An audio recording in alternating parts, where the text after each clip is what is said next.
A lot of folks, when they are made aware of barriers or challenges, there's this instinct to, how do I fix this?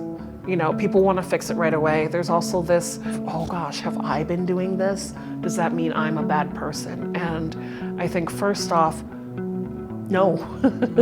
You know, I've met very few people who are like, you know, who honestly don't care. Everybody cares on some level. Not knowing something does not make you a bad person or a bad business owner.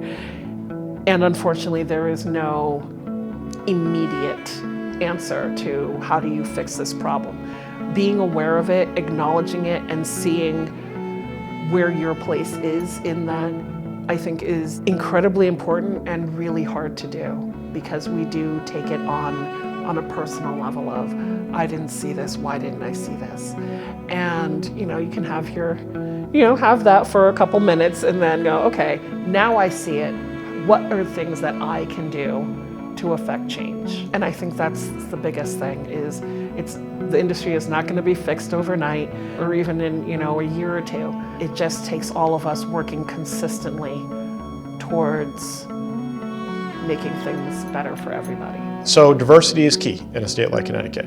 From the ground to the sound, we've got to have a robust industry.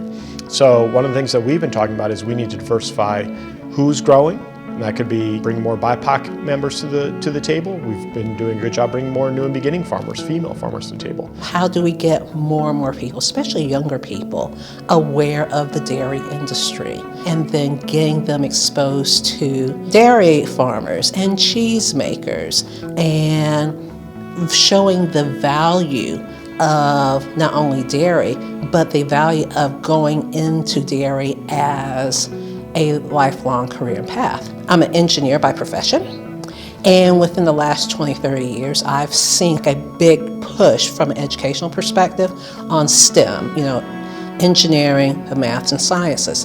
Haven't seen a big push from a biology perspective. Why don't we push those and also try to get people interested in dairy also, and dairy and cheese? I think a few of the ways that we can build diversity in the cheese industry is, I think we hear it a lot, but meeting people where they are. What that actually means is asking the community members. We as an industry often rely on history and storytelling a lot, which I love. It's important and why we can sustain, because we know the success in the farming.